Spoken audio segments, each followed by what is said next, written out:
Yo, so what's going on, Battlefielders? It's your boy Pona. We are back with another gameplay. We got a 20-on-1 quickie game on Canals. I'm using the AKS-74U, going in ham. And this is one of those games where they don't even have time to set up after MCOMs. We're just hitting them one after another. They're just sitting there like, you know what, I'm just going to be waiting at the next set of MCOMs because there's just so much momentum, so much force going against these guys. There's absolutely nothing they could do about it. They're just overwhelmed, and they're just sitting there with their thumbs up their butt like, oh, yeah, I'm pretty sure, because by the time they're spawning, we're already at the objectives, and there's just nothing they could do about it. But in the meantime, Sizzle, that's right, I'm going to torch this son of a bitch. Look at that. Oh, it's going down. Boom. Yeah, outplayed. You know it's going to be a good game when you get a repair tool kill. I know, right? So anyways, outside of the game, I want to talk about a topic that's extremely different. Some of you guys may like it, some of you guys may not.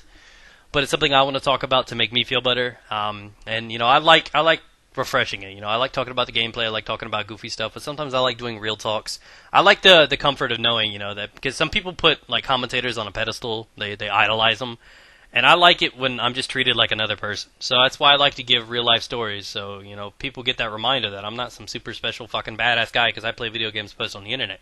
I'm just another guy. I get mad like you do. I have feelings like you do. I love Taco Bell and vagina. Yo, we're like brothers, right? And that's exactly what it's about. So.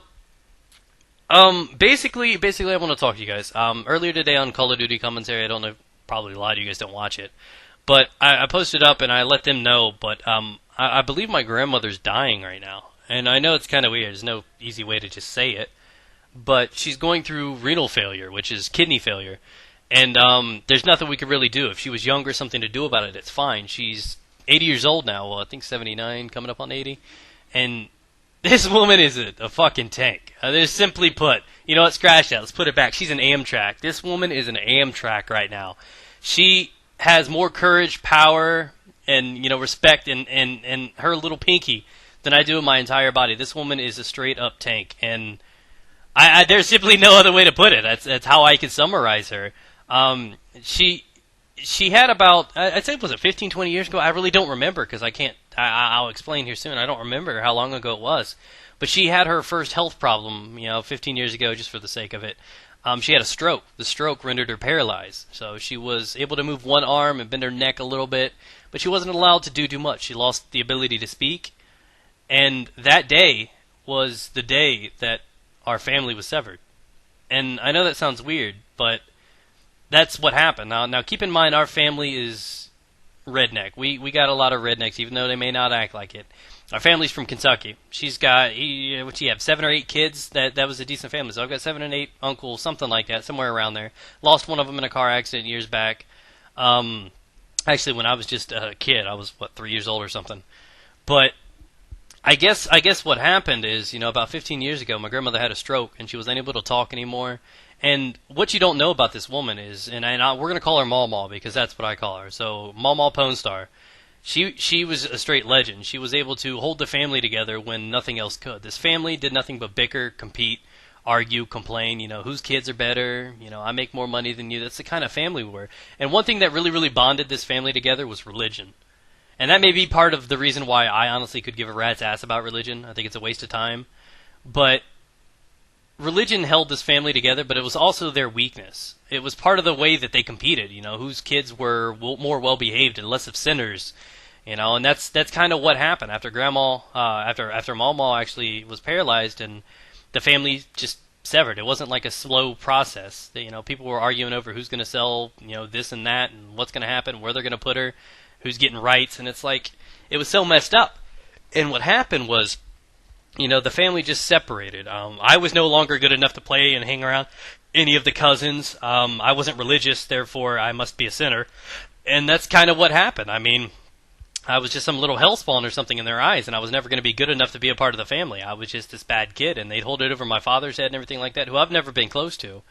But understand, this woman was probably one of the only 2 people in the world that I've ever been close to. And both of them are my grandmother. I love my mom to death. I'm glad she raised me. But it's one of those situations that you spend your whole life with her. She raised me single-handedly. I'm a mama's boy. I love her. I respect her. I'd do anything in the world for her. But there's something about it, man. It's not like a marriage where you get to pick who you're going to spend the next 20 years of your life with. No, it's not like that. And even those end 90% of the time. So I respect the woman. I like my mom. I love her. We had our issues, but we weren't as close as expected. I was really close to both of my grandmothers, and those are the only two people. So this is different to me for one reason. She's dying. There's no chance of dialysis. She's too old and fragile, because what you don't know is she was not only hit with one stroke, she was hit with tons. Heart attacks, everything. This woman has probably, in the last 10 or 15 years, had over 100 surgeries of life-threatening issues. I am not joking. I wish I was exaggerating. This woman's had stones removed, heart attacks, this and that. If I had a nickel, I've probably been to the hospital seeing her, 100 times alone. And that's the kind of woman this is. I mean, I would have dashboarded like 10 years ago. I don't know what she held on for.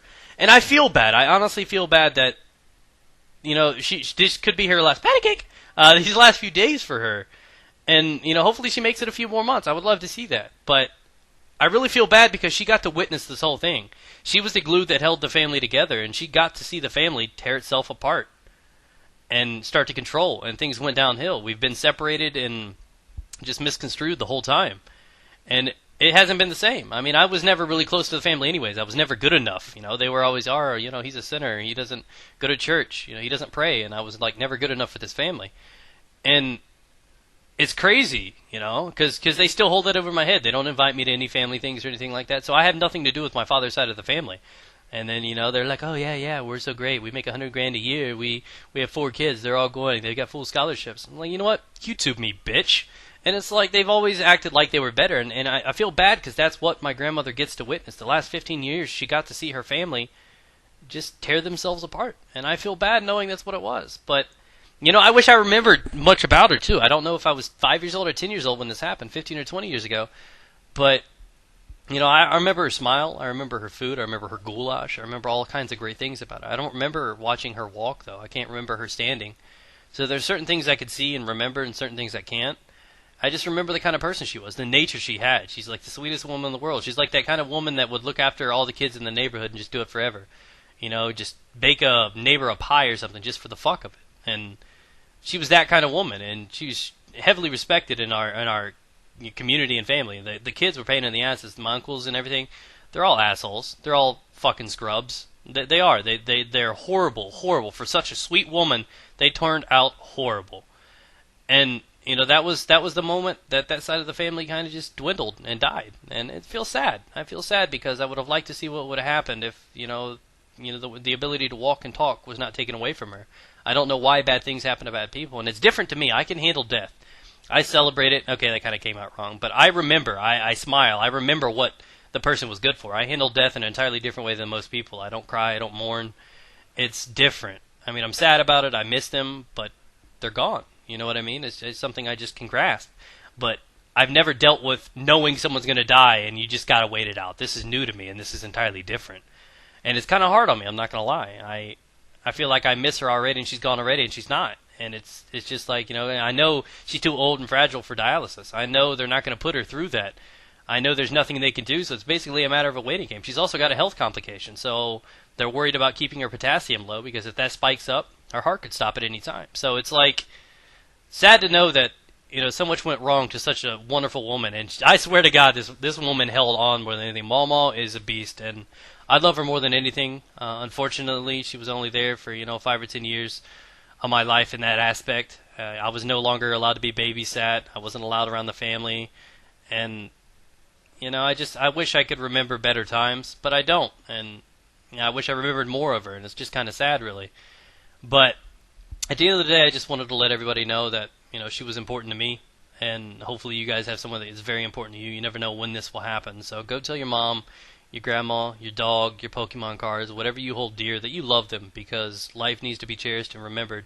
Try to make memories, because those last. Money, kill-death ratios, 101 gameplays, don't matter. They're not going to be there 20 years from now. You want to keep your memories. Thanks for watching. Hopefully you've enjoyed, guys. Peace out. Get it. Love you, MawMaw.